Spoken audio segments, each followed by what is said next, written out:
But yo, God saved me. God turned me around, gave me a new mind. Feet from a crime scene. You gotta repent. Pastor Leonard Banks opens the doors of his church on a Friday night, Christ is the answer. pushing others to stop the violence in Central City.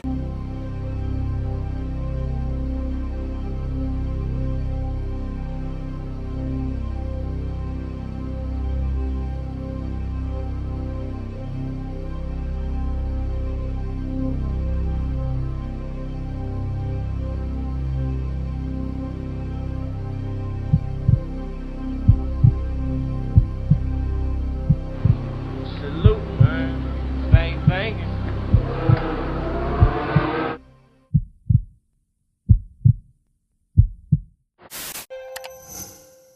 Murder rate in New Orleans has already surpassed last year's, and the negativity that comes with the killings once again making national headlines. WDSU reporter Gina Swanson explains that the bad publicity comes at a time when people all across America are keeping a close eye on what's happening here in the Crescent City.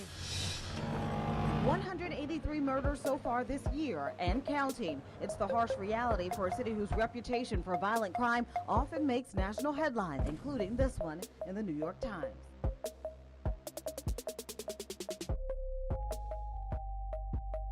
Say, bruh, it's no secret that in the streets of New Orleans, most youngins grow up learning to squeeze before they say cheese on picture day in middle school. One group of youngins in particular will become notoriously known for violence, bloodshed, and murder. That reputation will further grow with the death of Tay, who was hit up in the Rally's parking lot in the 7th Ward. If you don't know who I'm talking about by now, that group of youngins is none other than the Byrd gang, hailing from the Magnolia project. As years would pass, the son of Black Randy and Keo, sister of Emmanuel Calvin, aka Tonto, will get caught up in this mix, ultimately ending up serving prison time. So picture this here. Randy Calvin, aka Toki Hefner, didn't come home from prison to reinvent himself. He came home to the same way he left, carrying years in wait, not looking for approval or redemption. Rap was never some late discovery or some last minute type shit. It was always there, long before the cell doors closed, long before indictments and headlines. Prison didn't give that boy a voice. It just delayed how far he could travel. When he stepped back into Central City, nothing about his identity needed explaining. That boy did his time clean. No statements, no courtroom performances, no names offered up for daylight. That realness, it followed him home. That mattered more than any press release ever could. In the city where truths get tested daily, that kind of real shit still hold value. His return to the street didn't spark noise through social media announcements or interviews.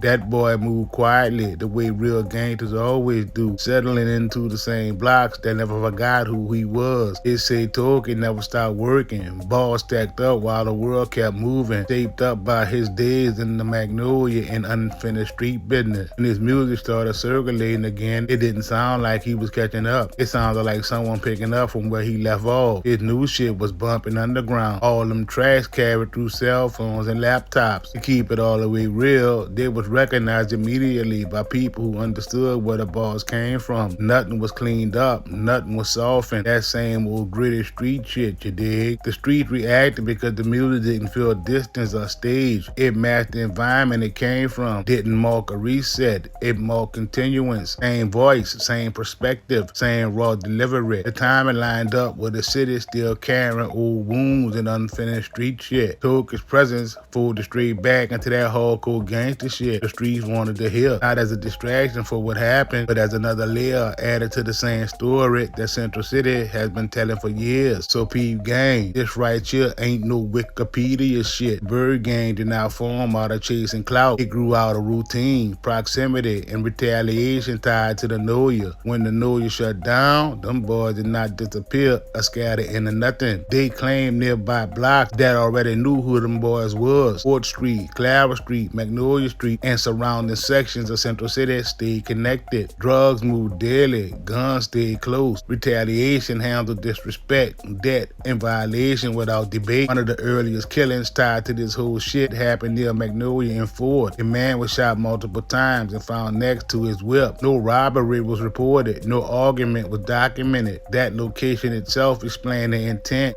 And some breaking news right now. Here is a live look at Central City tonight. New Orleans police investigating a deadly shooting. NOPD says it all happened in the 2100 block of 4th Street, all just about 8:45 tonight. Police say the victim in this case, died at the hospital. The streets say that intersection right there sat inside Byrd gang stomping ground. The shooting happened when you should have known better. What's understood don't need to be explained. When 12 arrived, they locked the area down and searched for answers that never came. Nobody spoke. The block stayed calm because the message was already clear. Another shooting followed near Fort and Clara in the afternoon, only a block from the Magnolia marketplace. A man caught gunfire and was rushed to the hospital. The details right there, them shits mattered. Waiting around created rifts. Movement came first. When 12 arrived, people who knew anything was already gone. Shell casing stayed behind. Silence stayed too. That same time period included 2 more murders later confirmed through federal investigation. It's tied to Byrd gang activity. Kent Franklin was killed on July 18th. That killing was targeted, not random, and fit the pattern already active in Central City. On September 3rd, Devon Jonigan was murdered. His death followed the same logic. These were not chance encounters. They were tied to control, beef, and retaliation.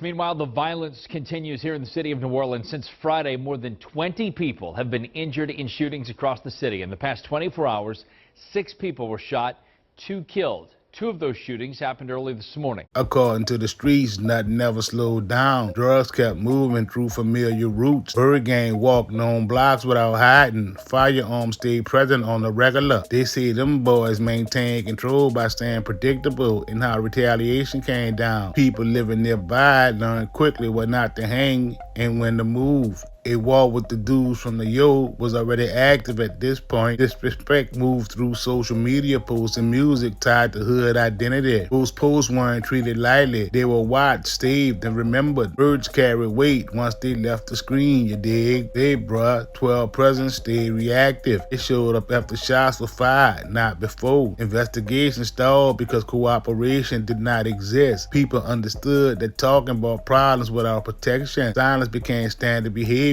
shaped by street rules. By the end of this phase, the setup was complete. Hands were tied to bodies, locations repeated. The war was already real, even before it fully spilled in the open view. As the war grew hotter, violence stopped staying tucked away. It started showing itself in open daylight. Martin Luther King Boulevard became one of the places where the pressure showed clearly. In the middle of the day, a man identified by 12 as an op was shot in the hand. Surveillance cameras showed multiple suspects moving together in a white SUV tied to the shooting. The footage showed coordination, not confusion. The shooting ended before 12 could react. The man survived, but the point had already landed. That shooting did not slow anything down. It was followed by a larger burst of gunfire near Magnolia Street and Martin Luther King. 4 people was hit during one stretch. 3 men and 1 woman were struck. 12 recovered shell casings scattered across multiple corners, including Magnolia and Felicity Street. That spread right there showed movement during the shooting rather than one fixed position. Someone moved through that block firing with intent. Emergency crews transported 3 victims by ambulance. 1 was taken in a whip. Everyone lived initially, but them shits there mattered. 4 people getting hit at once showed a shift. Sound like somebody movie, you hear me? Da, da, da, da, da, da, da.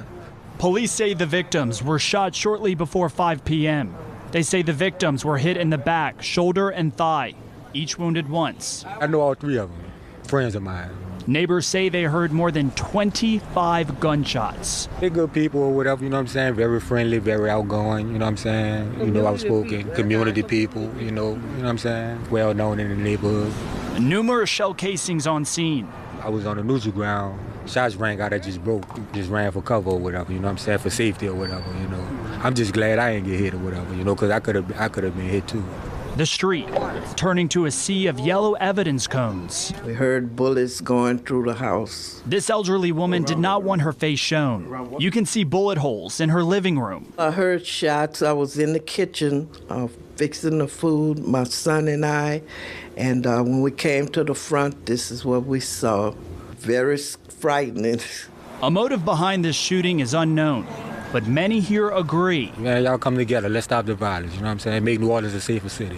Volume replaced restraint. The location mattered because Magnolia and MLK were already tied to Byrd gang activity. Violent death spoke clearly without explanation. Later, another killing followed close to the same area on St. Andrew Street near Magnolia. A man was found beside a wheelchair with multiple gunshot wounds. He was pronounced dead at the scene. The shooting happened before early afternoon. Timing no longer mattered. 12 again found no witnesses willing to attach names. These incidents stacked up without pause. Central City adjusted again. Traffic watched harder. Unknown vehicles stood out immediately. The street stopped reacting with surprise. Everything became calculated. By the end of that day, the Byrd gang and the Ghost gang were actively trading shots. The wall had moved from warning signs into open action. Next thing that happened would not rely on chance encounters though. It would rely on planning. The wall shifted into deliberate retaliation. Movements were studied. Calls were followed. Losses were tracked carefully. The first clear sign came when Winston Jackson and Lawrence Williams was killed. Their death landed inside an already active back and forth. 2 ops gone, meant a response was coming. That response surfaced along Earhart Boulevard, a street that connected multiple hoods instead of belonging to one side. At Earhart and Dante Street, a setup unfolded in the afternoon. A black SUV pulled alongside a maroon whip. 2 shooters stepped out, split to both sides, and opened fire. That was not a drive-by, that was a pull-up. The nigga on the passenger side automatically died. According to reports, 1 man died inside the vehicle. 2 others were shot and ran into a nearby auto parts store with serious wounds. Witnesses later talked about hearing extended gunfire. The shooters left immediately. 12 classified the incident as an ambush based on positioning and timing.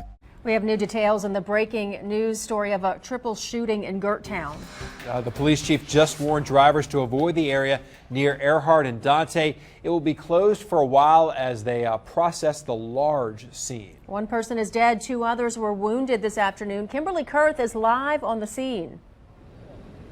Yeah, that triple shooting happened in broad daylight in the middle of a very busy intersection here at Dante and Earhart Boulevard. The NOPD says just before 4 this afternoon, a black SUV pulled up to that intersection to another car, and at least 2 shooters got out and started firing on both sides of the car. The chief says 3 men inside were shot, 1 died, 2 others are now in surgery at the hospital in critical condition. The victim's car ended up in this parking lot right across the street, and the suspects took off.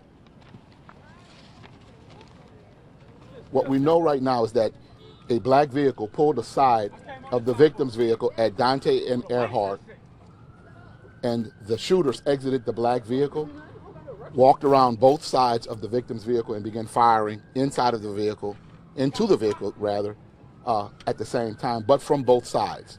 That black vehicle sped away into this neighborhood and then unknown. So certainly we are looking for anyone who knows anything, saw anything, heard anything about this black vehicle or any other information. Please call us right away. Please call Crime Stoppers. And there's no word yet what led to this shooting, but neighbors told us this afternoon that they heard what sounded like 80 shots. Once again, if you have any information, contact Crime Stoppers or the New Orleans police. For now, reporting live from Earhart Boulevard, Kimberly Kurth. That location right there was always busy. Earhart functioned as a crossover zone. Pulling off a hit there showed reach and confidence. The wall was no longer standing inside and around the Magnolia. The sad part is this year, violence spilled onto people not directly involved. A woman was found near Jackson Avenue and Clara Street with a gunshot wound to the head. She was pronounced dead at the scene. People close to her said she was pregnant and had children. Her death showed how once retaliation gets rolling, it doesn't stop to check who's in the way.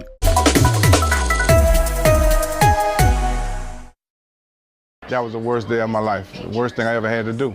On the corner of Jackson Avenue and Clara Street rests a growing memorial to honor Charmaine Pumpkin Scott, the mother of George Murray's teenage daughter. If I had to tell my daughter that her mother was murdered, you know, my daughter was away with the school, and we had to go over there with the counselors and tell her that her mom was murdered.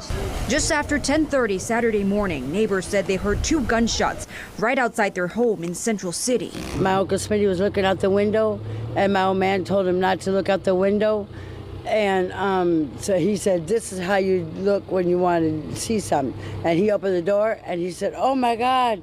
I said, what? He goes, there's a dead body out here. I said, no, you're lying. Investigators say they found her body lying face down on the sidewalk and gunshot wounds to her head. No, I don't see why would somebody kill somebody. No. Family and friends tell us Charmaine Pumpkin Scott was a mother of 4 kids, 2 20-year-olds, a teenage daughter, and a 3-year-old son. They say she was expecting her 5th when she was shot and killed.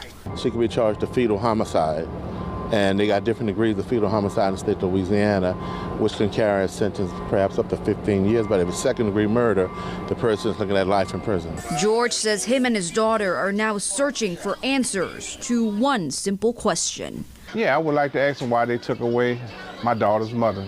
The pressure from 12 increased, but the madness behind the violence stayed intact. Guns with extended magazines stayed available. Ammo moved easily. Communication did not stop. Byrd gang did not fracture under attention. They thrived in it. By now, retaliation was methodical. Each move responded to the last. The next incident will be carried out across distance and time carefully. The violence that followed came from tracking and patience. Byrd gang associates were tied to a rap concert uptown. When the event ended, Ghost Gang members were already positioned. Surveillance later showed a whip following as people left. 12 first responded to shots near South Carrollton Avenue and Earhart Boulevard. Aaron Young, 19, was found in the street with multiple gunshot wounds. He had been hit repeatedly. Paramedics rushed him to the hospital where he later died. Investigators confirmed that at least 1 round came from a rifle capable of firing .223 caliber ammunition. About 30 minutes later, 12 responded to another scene miles away near North Johnson and Bienville Street, where a pilot, aka Stacks, 28 at the time, was found dead in the back seat of a Honda Civic. He had been shot multiple times. The distance between showed coordination, and if you from the streets, you already know ain't no such thing as coincidence, you dig? A 3rd man arrived at a hospital with gunshot wounds that were not life-threatening. A 4th person was struck but never sought treatment. 4 people were hit in total. That was some wild ass shit. Surveillance footage captured multiple shooters firing from a vehicle that fled toward Marrero Commons, aka New Calio. That vehicle was later abandoned. Inside, 223 shell cases were recovered. Video showed a man matching the White Washington, aka Gretna Boy White description, exiting the shooter's car at Marrero's Commons, carrying a rifle consistent with the ammunition used. Cell phone data placed GB White near the concert venue before the shooting. They were both seen during the attack and later at Marrero Commons and the vehicle drop location. Investigators concluded the ambush was timed specifically for when Byrd gang members left the event. GB White was arrested and charged with 2 counts of second-degree murder. The June 15th attack marked a turning point that could not be ignored. After June 15th, the shape of the wall changed. Surveillance footage, phone data, and recovered evidence allowed cases to move in a way they had never did before. GB White's arrest showed how technology had started closing gaps that silence from the hood once protected. After that death, attention shifted toward the Byrd gang even harder. Indictments were unsealed, charging James Alexander, Chan Skipper, and Randy Calvin with heroin distribution. Authorities stated the charges aimed to disrupt violence by cutting funding tied to street gang activity. Federal cases against Tim Jackson exposed leadership and structure. Jackson pleaded guilty to racketeering, drug trafficking, and firearm conspiracy. Evidence showed he supplied heroin, directed movement, and participated in violence. Wiretaps captured coordination. Searchers recovered firearms and ammunition tied to the Byrd gang. The pressure did not ease the wall. It altered how it moved. Central City